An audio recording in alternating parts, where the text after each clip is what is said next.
င်္ဂလာပါရှင်ခေတ်ကူရောက်ရှိနေတဲ့နေရာကတော့ကဘာအေးလမ်းမပေါ်မှာရှိတဲ့ The Tea Club ဆိုတဲ့ဆိုင်လေးပဲဖြစ်ပါရဲ့ရှင်ထက်က The Tea Club မှာအများတန်းလာစားနေကြပါရှင်ဒါပေမဲ့ဒီနေ့ menu အသစ်လေးတွေထွက်ထားတဲ့အတွက်ကြောင့်မလို့ခက်ကဘာဟင်းလျာလေးတွေရမလဲဆိုတာကိုမိကြည့်မှာပဲဖြစ်ပါရဲ့ရှင်ဒီနေရာလေးဆိုရင်လည်းတော့ရဲလို့အရန်ကောင်းတယ်နော်အရန်လေးလာရရှင်ဒီခင်ချီလေးကလည်း homemade ခင်ချီလေးပဲဖြစ်ပါရဲ့ရှင်ဒီဆိုင်လေးမှာသူတို့ကိုယ်တိုင်တေချာလေးလုပ်ပြီးရောင်းပါရဲ့နော်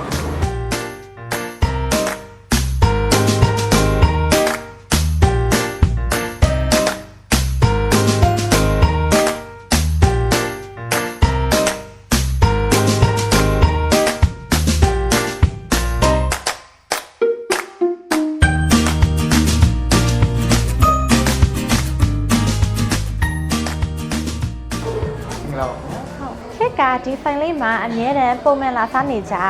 ပေမဲ့ဒီနေ့ menu အသစ်လေးတွေထုတ်ထားရဲဆိုတော့ခက်ကလည်းဒီနေ့လာစားကြည့်ရပါရှင့် menu အသစ်လေးတွေကဘာလေးတွေဖြစ်မလဲရှင့်ဟုတ်ကဲ့ခင်ဗျကျွန်တော်က menu တက်တယ်ဟုတ်ကဲ့ငါပြရစေအထမင်းလေးနဲ့ဟုတ်ကျွန်တော်တမျိုးကကြောက်ကျွန်တော် hamburger steak ဆိုတဲ့ကျွန်တော်ဒီပုံစံမျိုးလေးရှိတယ်အဲ့ဒါပေါ့နော်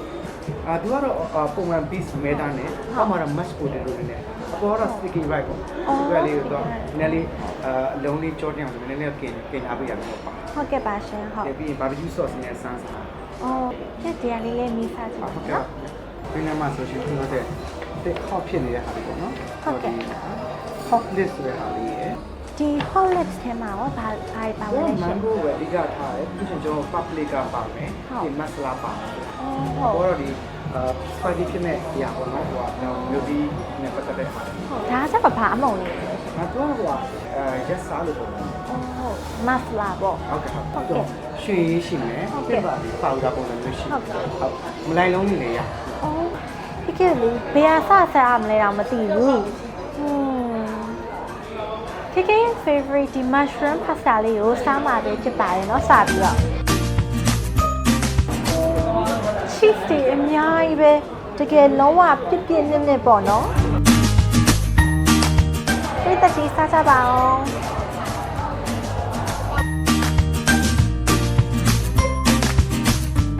စားလို့တော်တော်လေးကောင်းပါရဲ့ရှင်သူကဒီထဲမှာ mushroom အထက်သေးသေးလေးလေးထည့်ထားတော့mushroom အရသာလေးလည်းရပါတယ်ရှင့်ဒါလေးကလည်းစက်သားလေးပါရှင့်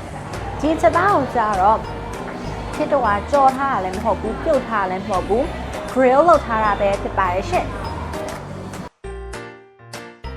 cheese တွေအများကြီးပဲမို့လို့ခက်အရမ်းကြိုက်ပါတယ်ရှင့်နောက်တစ်ခုခက်စားမဲ့ခါလေးကတော့ဒီ pink party လေးပဲဖြစ်ပါတယ်ရှင့်ဒီ pink drink ဆိုလဲလုံးဝချစ်စရာလေးအထက်ထဲမှာလဲ strawberry သီးလေးတွေပါပါရဲ့ရှင့်ဒီကတော့ vanilla ရေခဲမုန်လေးပါရှင့်ဒီကအစာတွေလဲပြည့်နေနေရပဲစုံစုံလင်းလေးထည့်ပေးထားပါရဲ့ရှင့်ကျန်းဦးပူချင်းလေးလဲပါရဲ့ရှင့် strawberry သီးဆိုလဲအသီးစစ်စစ်လေးတွေကိုပဲရွေးပြီးထည့်ပေးထားတာပါနော်ခေခုမီးဆက်ကြည့်ပါဦးမယ်ရှင်ရေခဲမှုရဲ့အရသာလေးကတော့အချိုပို့ပြီးတော့ကဲထားပေးပါတယ်နော်အရင်လဲချိုရဲနေရမျိုးလည်းမဟုတ်ပါဘူးရှင်ရစားလို့အနေတော်လေးပါပဲရှင်ဒီကျုပ်ပူတင်တဲ့ strawberry နဲ့အရသာတကယ်လေးကိုချိုချိုချင်းချင်းလေးနဲ့စားလို့ကောင်းပါရဲ့ရှင်ကြောက်ကျုံးလေးတွေကလည်းရောင်စုံလေးတွေပဲနော်စုံနေရပဲ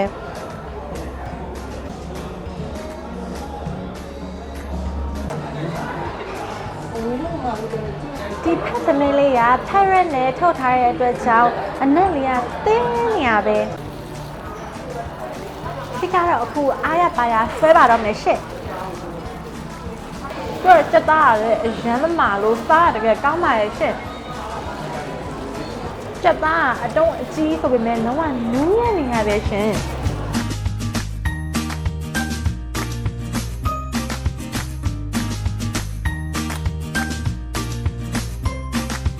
လေးရတော့ခေတ်နောက်ဆုံးစားမှာပဲဖြစ်ပါရဲ့ရှင့်သူကကြတော့ steak ပဲဖြစ်ပါတယ်เนาะအသားကျတော့အမဲသားနဲ့ရောထားရပါရှင့်ပြီးရင်ဒါကျတော့ mashed potato လေးပဲဖြစ်ပါတယ်เนาะပြီးရင်ဒါကျတော့ကောင်းရင်းပဲဖြစ်ပါတယ်ရှင့်ပြီးရင်ဒီမှာ မုံလာဥပါမယ်ပြီးရင်မှာအရွက်လေးတွေပါပါမယ်ရှင့်ပြီးရင်ဒါလေးကကြတော့ကျုပ် half boil လေးပဲဖြစ်ပါတယ်ရှင့်ပြီးရင်သူနဲ့ဆန်းစားဖို့အတွက်ဒီ barbecue sauce လေးလည်းထပ်ပေးထားပါတယ်ရှင့်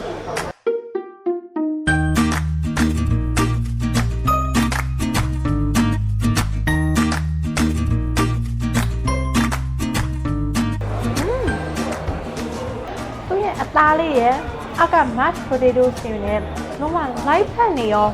ပြီးရင်လည်းကောင်းချင်းလေးစားလိုက်နဲ့စက်ဥလေးကလည်းပါသေးတယ်။ဆိုတော့ဟမ်ဘာဂါထဲမှာထည့်ထားတဲ့အသားလိုမျိုးလေးပဲเนาะနုနုလေးဒါကတော့ခက်မှထားတဲ့အချိုးပွဲလေးတွေပဲဖြစ်ပါတယ်ရှင့်။ဒါဒီမလိုင်လုံးနဲ့ဗနီလာရေခဲမုန်လေးပဲဖြစ်ပါတယ်ရှင့်။တော်စားလို့ကောင်းပါတယ်နော်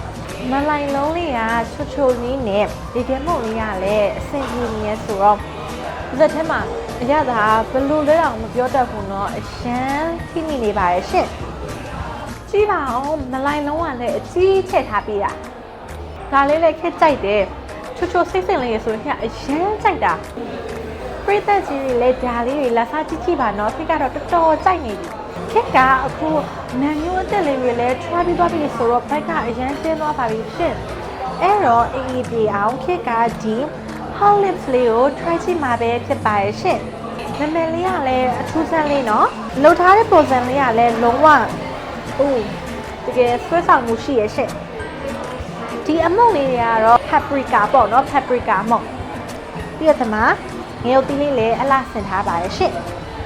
သူ့ရဲ့ဒီဖြော်ရည်ကြတော့တရသီးရဲ့အနစ်ကိုမှဖြော်ရည်လုပ်ပြီးဖြော်ထားတာပဲဖြစ်ပါရဲ့ရှင့်အဲ့တော့ခေအခုဒီဖြော်ရည်လေးကိုစပြီးတော့တောက်လိုက်ပါတော့မယ်အဲ့ဖြော်ရည်ကလည်းလုံးဝတရသီးနဲ့ပြပြနဲ့နဲ့လေးမလို့အေးအေးကလည်းခေပြပါပါရဲ့ရှင့်ဒီရက်မှာပါဝင်တဲ့တရသီးကတော့တကယ်စပိန်တလုံးတရသီးပဲဖြစ်ပါရဲ့ရှင့်သူ့ရဲ့ juice ကသိပ်ဖြစ်တယ်ပေါ့နော်အမုံလေးတွေကိုမြည်ကြည့်လိုက်အမုံလေးတွေလည်းဖတ်လို့ကောင်းပါလေ paprika အမုံလေးတွေပေါ့ဒီအရေးလေးကတကယ်မာလာအမုံနဲ့တရသီးကိုတို့စားနေသလိုမျိုးလေးအဲ့ဒီ vibe မျိုးလေးကိုရပါတယ်ရှင့်အားကြောင့်မလို့မင်းကလေးရဲ့ကြိုက်မယ်လို့လုံးဝခက်ချင်ပါတယ်နော်ခင်ဗျားတော့လုံးဝအရေးပြေသွားတာပဲရှင်ခင်ကတော့ဒီ hot lips လေးကိုတောက်ရင်အားလုံးကိုနှုတ်ဆက်လိုက်ပါရဲ့ရှင့်ဒီဆိုင်မှာခေတ်ကအနည်းနဲ့စားနေကြဆိုတော့ဒီ special menu လေးတွေပဲခေ try သွားတာပဲဖြစ်ပါရဲ့เนาะဒီဆိုင်မှာတခြား menu တွေလည်းအများကြီးရပါရဲ့ရှင့်အဲ့ဒါကြောင့်မို့လို့ပရိသတ်တွေကိုဒီဆိုင်မှာလာထားကြည့်ဖို့ခေဖိတ်ခေါ်လိုက်ပါရဲ့ရှင့်ဘာစားရမလဲမသိရင်ဒီဆိုင်ရောအခုပဲလာလိုက်တော့เนาะ menu တွေလည်းအများကြီးရှိပါရဲ့ရှင့်အားလုံးပဲတတာဒီဆိုင်ကဖတ်ထမင်းလေးရဲ့ကင်ချီလေးတွေကတော်တော်စားလို့ကောင်းတဲ့အတွက်ကြောင့်မလို့အိမ်မှာမီမီနဲ့ဗမေအတွက်ခက်ကလည်းစားသိခြင်းလို့ပါဆယ်လေးဆွဲသွားတာပဲဖြစ်ပါရဲ့ရှင့်